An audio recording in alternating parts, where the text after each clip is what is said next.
alla maanta ayaata iyo ciida wanaagsan alla maanta ayaata iyo ciid waxa jooga meesha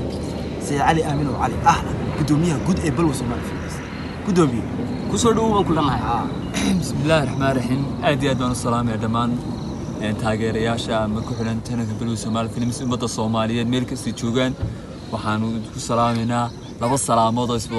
isbuuwan oo socda kulli waxa weeyaan ayaamihii ugu sii dambeeyay bishii barakaysnayd ee Ramadaan kulli waxaan leenahay Ilaahay Ramadaanteeda haynu soo gelino koonabada haynu dhameeyno koonabada sultaan ugu dhameeyay waxaan leeyahay kulli wad arkaysan kooxda balwa Soomaaliya films waxay sameeynaysaa kulli koox maanta ku cusub wax idin ka sheekanay maaha kulli waad aragtaan oo dhan walba waa koox ka dhisan marka waxaan leeyahay umada muslimiinta meel kasta joogan waxaan kalaan mar labaad iyo mar saddexaad mar afraad ugu hambalyeynaa waliba jecelina noqono cid ugu horeysay soo hambalyeysay umada muslimiinta meel kasta joogan gaar ahaan umada ku hadasha Soomaaliga maalinta ciida ee ciidul fikriga waxaan leenahay ciidaas iyo ciida kala badan Ilaahay nabadheena ugu gaarsiiyo waxaan rajaynaynaa anaguna inaan maalmaha ciideedii soo bandhigi doono waxyaabo kale oo qurux badan oo ka heshaan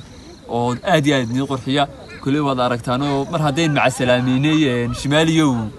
Ramadaantii yisiliga nabiga dabada u sii rasuulkeena dhalashadiisi ibliiska la wada shakale malaa'iguhuna shukriya farax xamdiga ay laba shubene adduunyada sharaq la qaraq shucaaciisa nuurku gaadhay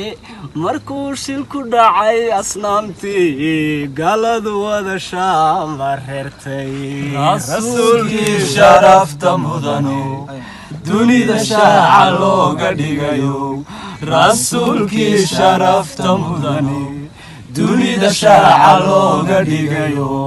shidada aakhiro dhibteediyo qiyaamaha noo shafee quraan korraxan jibaagi rasuulku dusha uga sheegay habeen dadka oo shib wada yiri hawada